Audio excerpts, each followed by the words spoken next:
할렐루야. 아멘.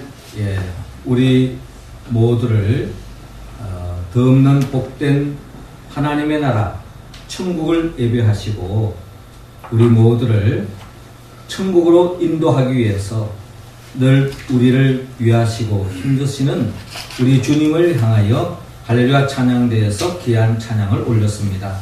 우리 주님께서 영광 중에 받아주신 줄로 믿습니다.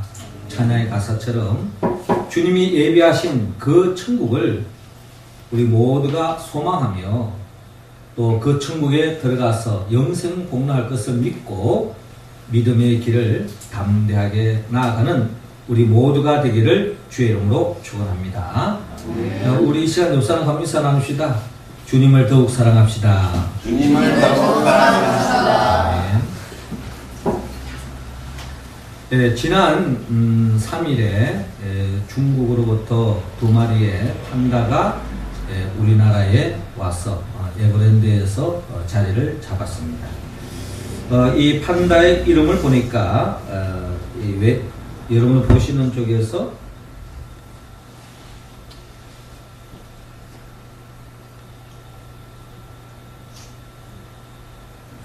보시는 쪽에서 왼쪽이 러바오 순놈인데 3살배기입니다. 러바오 뜻이 뭐냐니까 한자로 보니까 낙보라고 적혀 있더라고요. 기쁨을 주는 보물이다 하는 뜻이고, 또 여러분 보는 데에서 오른쪽에 있는 암컷은 아이바오 한자로 보니까 예보라고 적혀 있는데 사랑스러운 보물이다 하는 이름을 가지고 있습니다. 중국에서 지난 2014년도에 한중 정상회담을 하면서 시진핑이 또 이렇게 우리나라에 이 판다 한 상을 보내는 것을 약속을 했고, 또 장기 어떻게 보면은 임대 형태로 들어와서 우리 한국인의 사랑을 받게 되는 그런 판다의 모습을 보게 되어집니다.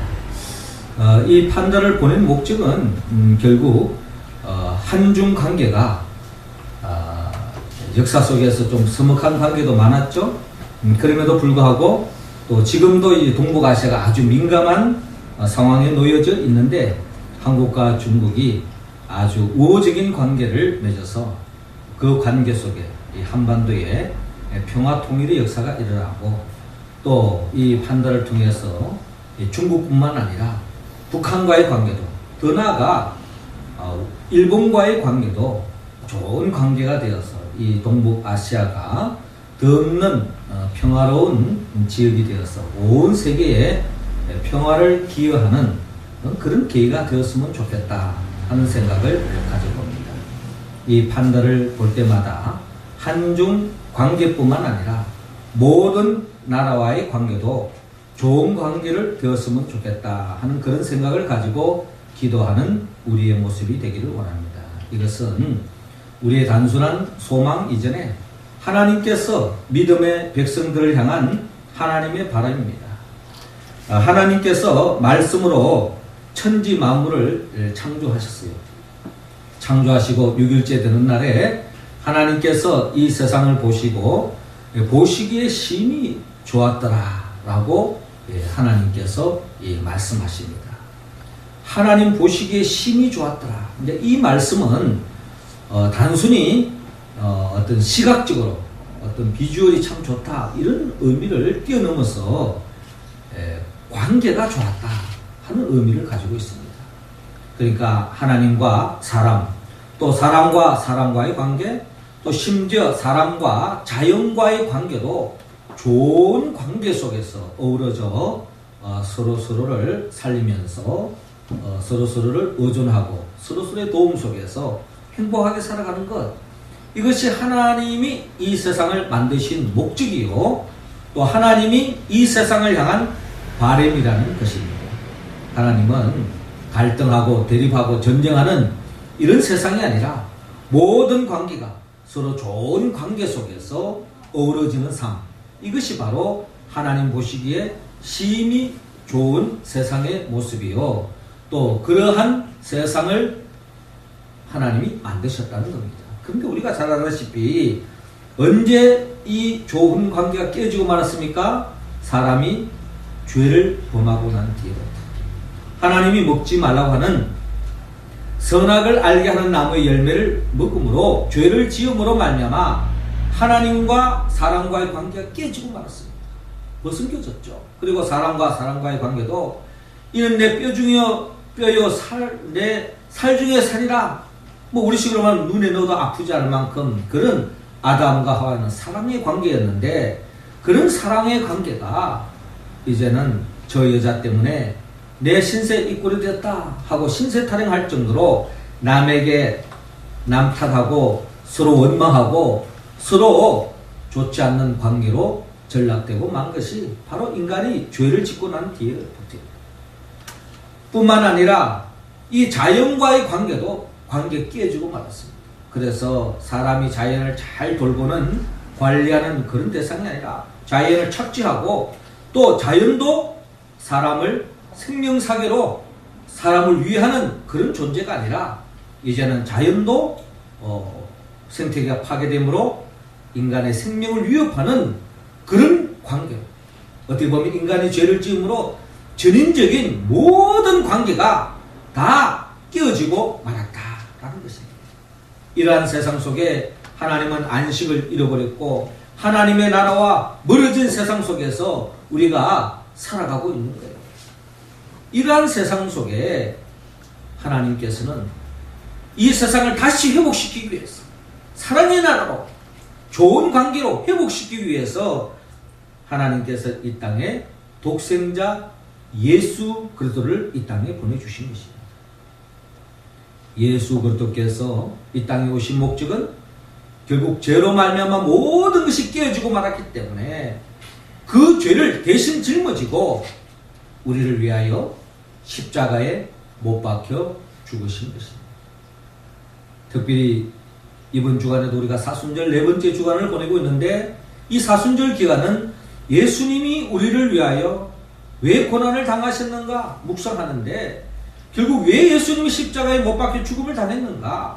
결국 하나님과 사람과 자연과의 관계가 아직까지 벗어겨져서 죄를 지어 있는 우리를 구원하기 위해서, 좋은 관계로 나아가기 위해서, 정말 하나님의 나라를 가까운 살만 나는 세상을 우리에게 안겨주기 위하여 주님이 우리의 죄를 대신 짊어지고 십자가의 길을 걸어가셨다는 것입니다.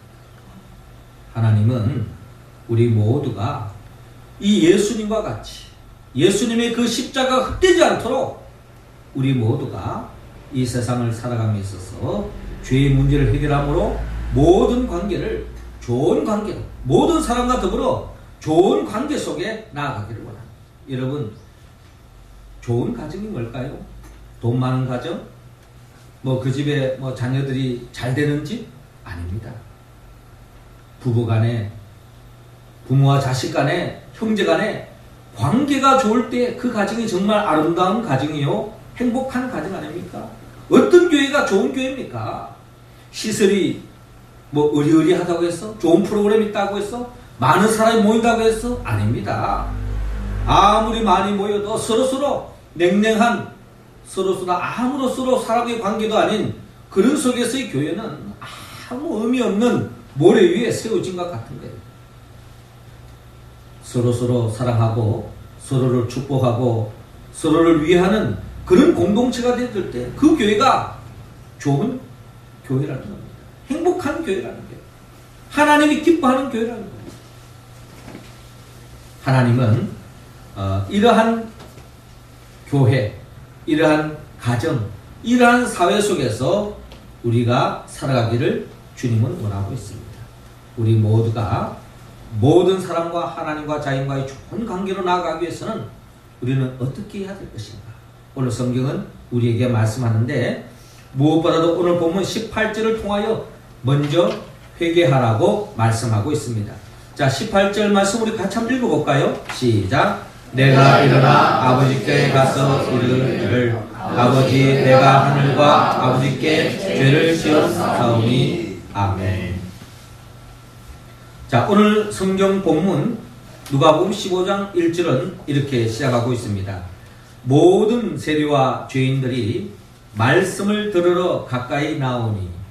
자, 예수님의 주변에는 뭐 착한 사람, 선한 사람, 이런 사람이 보다는 어떻게 보면 그 시대 속에서 많은 사람들로부터 질타받고 손가락질 당하는 그런 사람들이 주님께로 많이 다가왔습니다. 특별히 세리라 하면 우리식으로 말하면 우리 일제 식민지 속에 일본 앞제비에 대해서 좋게 생각하는 사람 아무도 없잖아요. 그렇죠? 그 당시에 세리들은 로마 식민지 속에서 이스라엘이 로마 식민지 있었어요. 그래서 그 세리라고 하는 것은 어떻게 보면 로마 제국의 어떻게 보면 앞잡이 노래하는 그런 위치에 있었던 사람이 바로 세리였습니다. 그러니 이 세리에 대해서 좋은 감정을 갖지 못했던 거죠. 그런 사람들이 주님의 곁에 있다는 겁니다. 뿐만 아니라 죄인들이 그 당시에 그 죄인이라고 하는 것은 물론 사회적인 죄를 지은 사람도 있지만 특별히 이스라엘 유대인들에 있어서는 하나님의 율법을 거스르는 사람, 그런 사람들이 바로 죄인이었다는 겁니다. 그러니까 누구나 봐도 저 사람은 세리요, 저 사람은 죄인인, 그런 한마디로 온전하지 못한 그런 사람들이 주님께 가까이 있는 겁니다. 자, 그런 상황에서 2절에 바리새인과 서기관들이 수군거려 이르되 이 사람이 죄인을 영접하고 음식을 같이 먹는다 하더라 라고 말씀하고 있어요. 우리가 밥을 같이 먹는다고 하는 것은 처음 만난 사람과 같이 밥 먹는 게 쉽지가 않잖아요. 물론 가볍게 차를 한잔 할 수 있더라도 밥을 같이 먹는다는 것은 쉬운 이야기가 아닙니다. 그 당시에 같이 이렇게 이야기만 하는 것도 별로 좋지 않는 평을 받을 수 있는데 이런 세리와 죄인들과 예수님이 같이 식사를 하고 있는 거예요. 이러한 모습을 바리새인, 서기관들, 이런 사람들은 자칭 하나님 앞에 율법을 그 누구보다도 완벽하게 지킨다라고 하는 그런 자기 의에 가득 찬 사람들입니다. 이런 사람들의 시선을 봤을 때는 예수님이 한마디로 못마땅했던 것이 바로 오늘 성경 보면 누가복음 15장에서 우리가 읽을 수 있는 분위기라는 것입니다. 자, 이런 상황 속에서 예수님이 어떻게 보면 바리새인과 서기관들이 들으라고 오늘 주님께서 3절 이하로부터 주님께서 세 가지의 비유를 말씀합니다. 예수께서 그들에게 이 비유로 이르시되 라고 기록되어 있는 것처럼 세 가지 비유, 우리가 잘 아는 비유 있죠? 잃어버린 양을 찾는 이야기, 그리고 잃어버린 드라크마를 찾는 이야기, 그리고 오늘 성경 본문이 기록되어 있는 잃어버린 아들을 찾는 이야기, 이 세 가지의 이야기를 주님이 들려주고 있습니다. 오늘 우리 본문은 바로 이 세 번째라고 볼 수 있는, 두 번째라고 볼 수 있는 이 잃어버린 아들을 되찾는 그 이야기를 오늘 성경은 우리에게 들려주고 있습니다. 11절을 보니까 또 이르시되 어떤 사람에게 두 아들이 있는데, 어떤 사람이 두 아들이 있었던 거예요. 그런데 12절에 그 둘째가 아버지에게 말하되 아버지여 재산 중에 내게 돌아올 분깃을 내게 주소서 하는지라 아버지가 그 살림을 각각 나눠 주었더니. 그러니까 이 둘째가 좀 막무가내 같아요. 우리가 보통 유산을 챙길 때는 아버지가 세상 떠나고 난 뒤에 할 일인데 아버지가 지금 근제하시고 멀쩡한데 그 아버지 보고 아버지 돌아가시고 난 뒤에 내게 물려줄 재산을 미리 내놔라고 했을 때 한마디로 이 둘째는 막무가내 있던 것 같습니다. 한마디로 참 아버지가 뭔가 어떤 교훈하고 충고의 말을 잘 듣지 않는 망나니와 같은 인생을 살았던 것 같아요. 그 아버지가 나름대로 돈을 줄 때는 그래도 나름대로 어쩔 수 없이 그래도 최선은 아니지만 차선책으로 어쩔 수 없이 줄 수밖에 없는 그런 상황이었던 것 같습니다. 그래서 아버지가 그 살림을 주고 말았습니다. 자, 그런데 오늘 본문 13절에 그 후 며칠이 안 되어 둘째 아들이 재물을 다 모아가지고 먼 나라에 가서 거기서 허랑방탕하여 그 재산을 낭비하더니. 그렇죠? 이 둘째는 이 세상의 재미를 이미 맛본 것 같습니다. 그 세상적이면 거기다가 뭐 돈으로 다 살 수 있는 거죠. 돈만 주면 뭐 맛있는 거 먹을 수 있고 뭐 좋은 데 갈 수 있고 그런 속에서 그냥 의미 있게 쓴다면야 뭐 그 돈이 뭘 아깝겠습니까? 이 사람의 이 욕망이라고 하는 것은 이 돈이 많으면 어느 순간에는 우리 사회도 보다시피 뭐 맛있는 거 사 먹고 뭐 좋은 데 구경 가고 뭐 이런 거에 대해서 누가 뭘 하겠습니까? 이 돈이 많고 또 이렇게 불로소득으로 생겨진 그 돈이 많은 사람들의 특징은 좀 이상한 쪽을 통해서 변태적인 그런 모습을 통해서 이렇게 세상적인 쾌락을 추구하는 경향이 많습니다. 쉽게 말하면 뭐 아편이라든지 뭐 뽕을 먹는 그런 어떤 모습을 볼 수가 있죠. 예. 그런 속에서 결국에는 돈을 그냥 물 쓰듯이 써버린 거예요. 거랑방탕하게 그 재산을 다 낭비하고 말았습니다. 자, 그런데 엎친 데 겹친 식으로 14절에 다 없앤 후에 그 나라에 크게 흉년이 들어 그가 비로소 궁핍하는지라. 예, 내가 어려움이 있더라도 주위에서 잘 살면 또 나름대로 뿌린 게 있기 때문에 얻어먹을 것이 있지만 이 흉년이 들어가지고 완전히 절대 빈곤에 처하게 된 거예요. 이런 상황 속에서 15절에 가서 그 나라 백성 중 한 사람에게 붙여 사니 그가 그를 들러 보내어 돼지를 치게 하였는데, 예, 그래서 결국에는 이 사람이 이제 비록 먹고 살게 됐는데 그가 한 일이 뭐냐면 돼지를 치는 일을 했습니다. 특히 유대인들의 입장에서 본다면 이 돼지를 친다고 하는 것은 우리가 말하는 어떤 3D 직종 이상이에요. 그 당시 이 돼지는 나름대로 굉장히 좋지 않는 불결한 짐승으로 생각했는데 그런 짐승을 키운다고 하는 것은 어떻게 보면 직업 중에 최악인 것이. 그렇게라도 먹고 살라 그러면 그렇게도 해야죠. 그런데 그 속에서도 특별한 어떤 수입이 없었던지 그가 어느 정도로 어려웠는가 하니 16절에 그가 돼지 먹는 쥐염 열매로 배를 채우고자 하되 주는 이가 없는지라. 돼지가 먹는 뭐 옛날식으로 꿀꿀이지기라고 표현할 수 있는데 그 돼지가 먹는 여물통의 그 음식을 먹으려 해도 마음껏 먹을 수 없는 그런 한마디로 바닥에 바닥을 딛는 그런 처량한 비참한 인생으로 전락되고 말았습니다. 자, 이런 어려움 속에서 결국 17절을 보니까 이에 스스로 돌이켜 그러대. 내 아버지에게는 양식이 풍족한 품꾼이 얼마나 많은가. 나는 여기서 줄여 죽는구나. 이 사람이 생의 한기를 느낀 것 같습니다. 내가 이래 살다가 이제 죽겠구나. 좀 개고생하겠구나. 뭐 이런 개념이 아니에요. 이제 이러다가 내가 죽겠구나. 한계에 도달한 것 같습니다. 그래서 18절에 내가 일어나 아버지께 가서 이르기를 아버지 내가 하늘과 아버지께 죄를 지었사오니 지금부터는 아버지의 아들이라 일컬음을 감당하지 못하겠나이다. 나를 품꾼의 하나로 보소서 하리라 하고 이에 일어나서 아버지께로 돌아가니라 라고 오늘 20절 상반절을 통하여서 지금 이 아들에게 변화가 시작됐어요. 어떤 변화냐? 내가 이렇게 살다가는 사람다운 인생을 살지도 못할 뿐만 아니라 내가 줄여 죽게 되었구나. 그래도 아버지께로 가면 뭐 아버지 아들로 인정 못 받더라도 그냥 품꾼으로 일을 해도 먹고 사는 데는 지장이 없지 않겠는가. 아버지께 내 죄를 회개하고 용서를 빌려야 되겠다 하는 마음을 가지고 일어나서 그 자리를 들고 일어나서 아버지께로 돌아가는 둘째 아들을 볼 수가 있습니다. 하나님은 이 둘째 아들을 우리가 주목해 보기를 원합니다.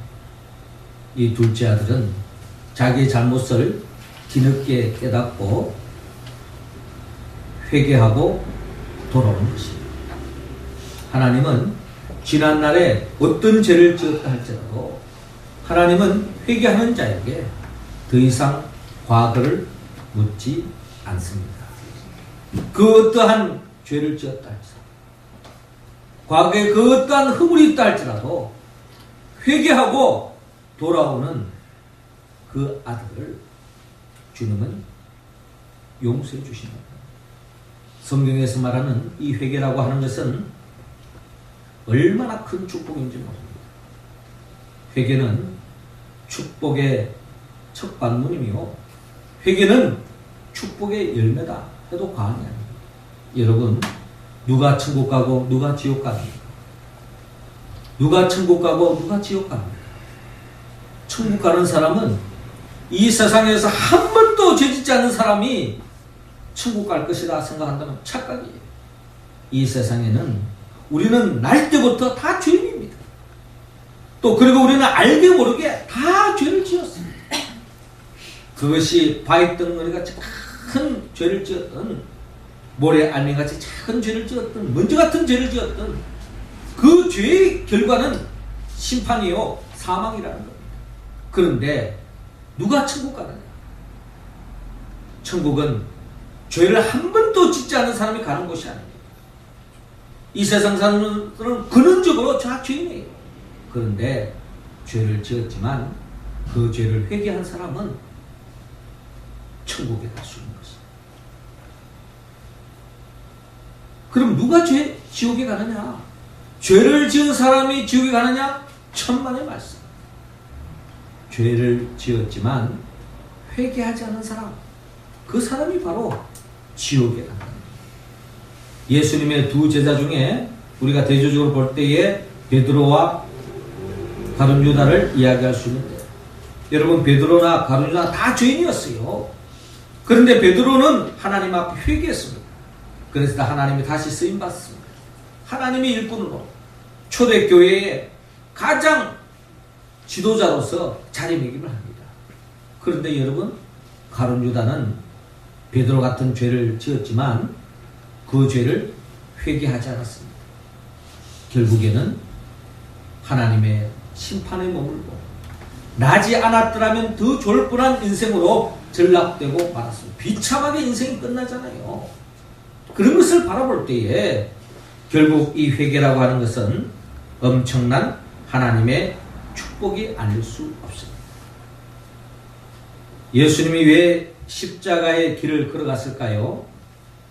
예수님은 우리 모두를 회개하는 자에게, 우리 회개를 하는 자에게 살 길을 내주기 위해서 우리의 대신 죄를 짊어지고 십자가에 못 박혀 죽으신 분이 바로 예수님이라는 것입니다. 예수님은 매 순간순간 자신의 뜻을 접고 하나님 아버지의 뜻을 붙잡았던 사람입니다. 성경이 말하는 죄는 뭔지 아세요?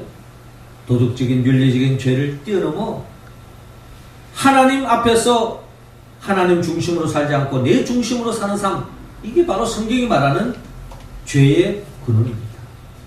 그러므로 예수님은 철저하게 사순절 그 겟세마네 동산에 오르기 전에 겟세마네에서 기도를 했었죠. 뭐라 기도했습니까? 이 잔을 내게서 지나가게 하옵소서. 그러나 나의 원대로 마옵시고 아버지의 원대로 하옵소서. 결국 끝까지 주의 뜻대로 살아갔던 사람이 바로 예수님이라는 것입니다. 우리도 매일매일 삶의 자리에서 혹 잘못된 길을 걸어가고 있다면 빨리 회개하고 주님께로 돌아가야 합니다. 이 길만이 결국 모든 관계를 회복할 수 있는 첫 단추요, 첫 걸음이라는 것입니다. 우리 모두가 하나님 앞에 매 순간순간 하늘을 우러러 한 점 부끄러움이 없는지 우리 자신을 살피고 부끄러움이 있다면 철저하게 회개하여서 하나님의 축복의 길을 열어가는 우리 모두가 되기를 주의 이름으로 축원합니다. 네. 이어서 두 번째로 우리가 좋은 관계로 나아가기 위해서는 주님이 오늘 본문 22절을 통하여 용서라고 말씀합니다. 22절 우리 할렐루야 찬양대원들이 읽어주시기 바랍니다. 시작. 아버지는 종들에게 이르되 제일 좋은 옷을 내어다가 입히고 손에 나라를 띄우고 발에 신을 신기라. 아멘. 자, 이어지는 본문 19절을 보면 지금부터는 아버지 아들이라 일컬음을 감당하지 못하겠나이다. 나를 품꾼의 하나로 보소서 하리라 하고 이에 일어나서 아버지께 돌아가니라.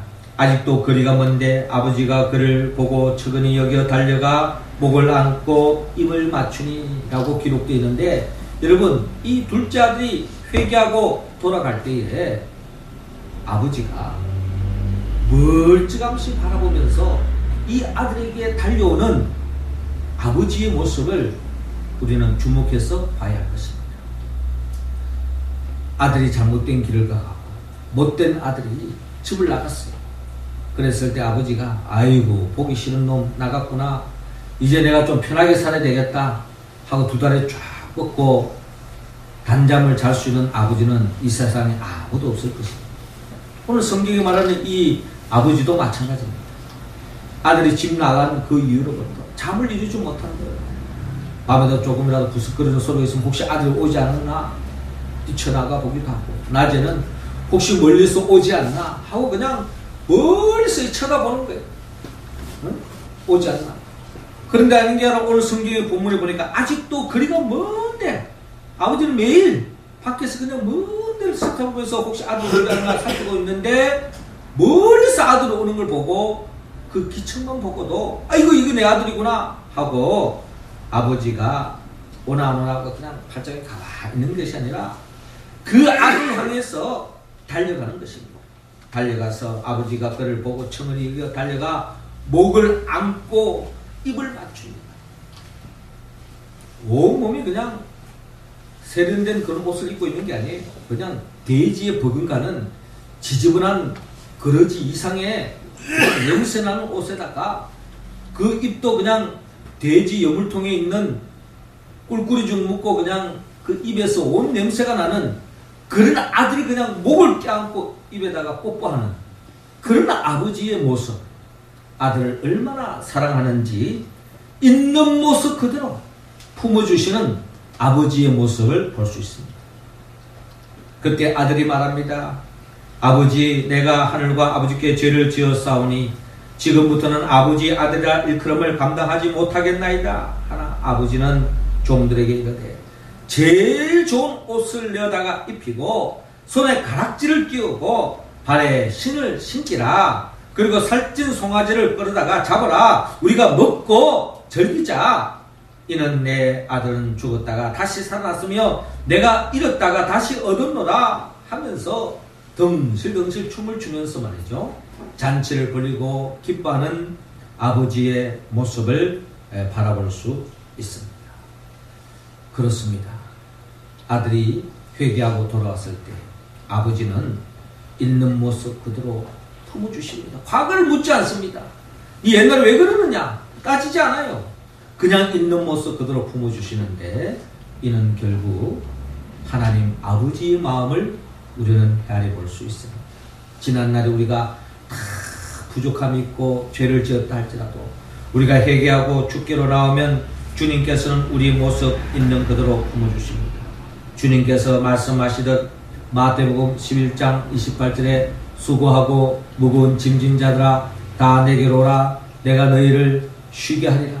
죄로 말미암아 죄에 짓눌려 신음하는 우리들이 있는 모습 그대로 나아가면, 회개하기만 하면 주님은 있는 모습 그대로 품어주시고 우리에게 안식을 주시는 참 좋으신 우리 주님, 우리 하나님 아버지를 헤아릴 수 있다는 것입니다. 그러므로 우리는 주님께로 나아가야 합니다. 나아가면 주님은 우리의 모든 죄를 용서해 주십니다. 우리의 죄가 진홍같이 주홍같이 붉다 할지라도 우리의 죄를 흰눈같이 양털같이 깨끗하게 씻겨주시고 다시는 지난날의 과거를 따지지 않고 우리에게 새로운 삶의 지평을 보이시며 인도해 주시는 분이 바로 하나님 아버지이신 것입니다. 그렇습니다. 예수님이 왜 십자가에 못 박혀 죽었을까요? 결국 하나님 아버지가 우리를 있는 모습 그대로 품어주기 위해서 주님이 대신 그 죄를 대신 지고 십자가에 못 박혀 죽으셨다는 것입니다. 우리도 그 사랑을, 그 주님을 사랑을 깨닫고 그 사랑을 본받아서 우리 주위에 그 누가 잘못했다면 용서를 빈다면, 회개한다면 그 모든 사람들에게 용서해 줌으로 말미암아 좋은 관계를 열어가는 우리 모두가 되기를 주의 이름으로 축원합니다. 마지막 세 번째로 주님은 우리에게 용납하라고 말씀합니다. 32절 같이 읽습니다. 시작. 이 내 동생은 죽었다가 살아났으며 내가 잃었다가 얻었기로 우리가 즐거워하고 기뻐하는 것이 마땅하다 하니라. 자, 이어지는 광정 25절은 이 대목은 참 없었으면 좋겠는데 참 우리가 그럼에도 불구하고 하나님의 말씀이니 좀 우리가 받아들이기 힘든 내용이 이어지고 있습니다. 25절에 맏아들, 그러니까 큰아들이 밭에 있다가 돌아와서 집에 가까이 왔을 때에 풍악과 춤추는 소리를 듣고 한 종을 불러 이 무슨 일인가 하고 묻고 있습니다. 대답하되 당신의 동생이 돌아왔음에 당신의 아버지가 건강한 그를 다시 맞아들이게 됨으로 인하여 살찐 송아지를 잡았나이다 하니 그가 노하여 들어가고자 하지 아니하거늘 아버지가 나와서 보난데 라고 기록되어 있는데요. 자, 여러분, 동생이 집 나갔다가 살아서 돌아왔어요. 근데 이 맏아들 형이 아주 분노하고 있습니다. 분노하는 이유는 이어지는 29절을 보니까 아버지께 대답하여 이르되 내가 여러 해 아버지를 섬겨 명을 어김이 없거늘 내게는 염소 새끼라도 주어 나와 내 벗으로 즐기게 하신 일이 없더니 아버지의 살림을 청녀들과 함께 삼켜버린 이 아들이 돌아온데 이를 위하여 살찐 송아지를 잡으셨나이다. 한마디로 저를 위해서는 내가 이렇게 아버지를 위해서 충성하고 아버지를 위하고 아버지 마음에 하면 어긋나는 게 한 게 없이 이렇게 착실하게 살아가는 나를 위해서 친구를 위해서 염소 새끼 한 마리 잡아준 적이 없더니 창기와 놀아를 하면서 말이죠. 창녀들과 놀아나면서 그 아버지의 안 먹고 안 입고 무한 그 돈을 갖다가 허랑방탕에 쓰고 온 그 동생이 돌아왔다고 잔치를 불리고 살찐 송아지까지 잡다니 이거 있을 수 있는 이야기입니까? 하고 노발대발하고 있는 이 맏아들을 볼 수가 있습니다. 이때 아버지가 하는 말, 너는 항상 나와 함께 있으니 내 것이 다 내 것이로되 이 내 동생은 죽었다가 살아났으며 내가 잃었다가 얻었기로 우리가 즐거워하고 기뻐하는 것이 마땅하다 하니라 라고 말씀하고 있습니다. 이 동생이 살아왔는데 내 있는 재산 다 네 거 아니냐? 동생이 살아왔는데 우리가 지금 기뻐해야 되지 않겠느냐 하고 아버지가 말하고 있습니다만은 그러나 이 맏아들은 아버지 마음을 헤아리지 않습니다. 동생이 돌아오는 거 기뻐하지 않습니다. 이러한 모습은 결국 오늘 성경 본문 누가복음 1장 2절에 나타나 있는 바리새인과 서기관들이 수군거려 이르되 이 사람이 죄인을 영접하고 음식을 같이 먹는다 하고 비판하던 바리새인과 서기관들의 모습이 바로 오늘 이 맏아들 큰아들의 모습과 다름이 없다는 것입니다. 우리가 이 세상을 살면서 우리는 이런 오류를 범해서는 안 될 것입니다. 이 맏아들과 같이 잘못된 것을 인정하고 회개하고 그것을 우리가 용납하고 용서해야 되는데 이를 용납하지 못하는 이 맏아들은 하나님 앞에서 더 큰 죄를 범하는 그런 실수를 더 만드는 겁니다.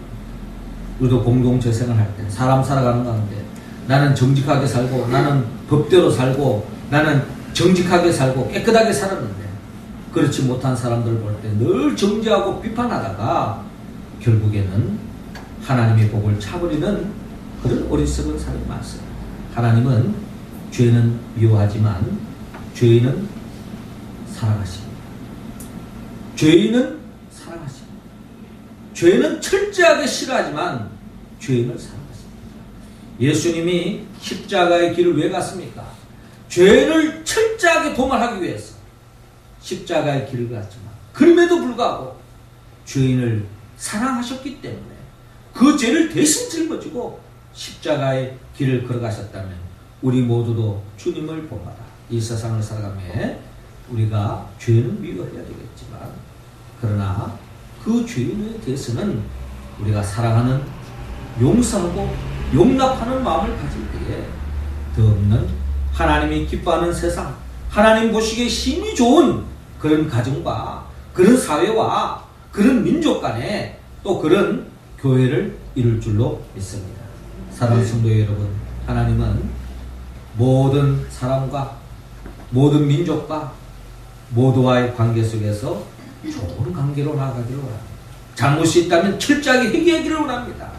회개한 자에 대해서는 철저하게 용서라는 것입니다. 용납해라는 것입니다. 여러분, 이 말씀에 응답할 때에 우리는 더없이 하나님 앞에 영광 돌리고 하나님 앞에 기쁨 돌릴 때에 하나님 우리의 인생을 더없이 복된 길로 인도해 주실 줄로 믿습니다. 하지만 이 말씀을 어떻게 응답할 수 있을까요? 성령의 도움을 받아야 합니다. 성령은 예수님의 영입니다. 나를 위하여 이 땅에 오셔서 결국 내 죄를 대신 짊어지고 십자가에 못 박혀 죽으시고 부활하신 그 예수 그리스도의 영, 보혜사 성령이 우리와 함께 하지 않는다면 우리는 하나님의 말씀이 아무리 진리고 은혜가 된다 할지라도 그 말씀에 우리가 응답할 길이 없어요. 말씀이 삶으로 나아가지 못한다는 겁니다. 결국은 그런 사람은 수천 명, 수만 명 있어도 아무 소용없어요. 마귀가 웃습니다. 하나님이 기뻐하는 사람, 성령 충만함으로 회개하고 용서하고 용납함으로 하나님 앞에 영광 돌리고 한 주간과 한 날 살아가는 우리 모두가 되기를 주의 이름으로 축원합니다. 기도드리겠습니다. 하늘에 계신 우리 아버지, 이 시간 하늘문 활짝 여시사 우리 각자 한 사람 한 사람에게 이 세상에 돈으로 그 무엇으로 살 수 없는 성령의 기름을 부어 주옵소서. 성령 충만함으로 말미암아 우리 모두가 회개하고 용서하고 용납함으로 하나님 보시기에 심히 좋은 세상을 만들어가는 우리 모두가 되게 하여 주옵소서. 예수님의 이름으로 기도드립니다. 아멘.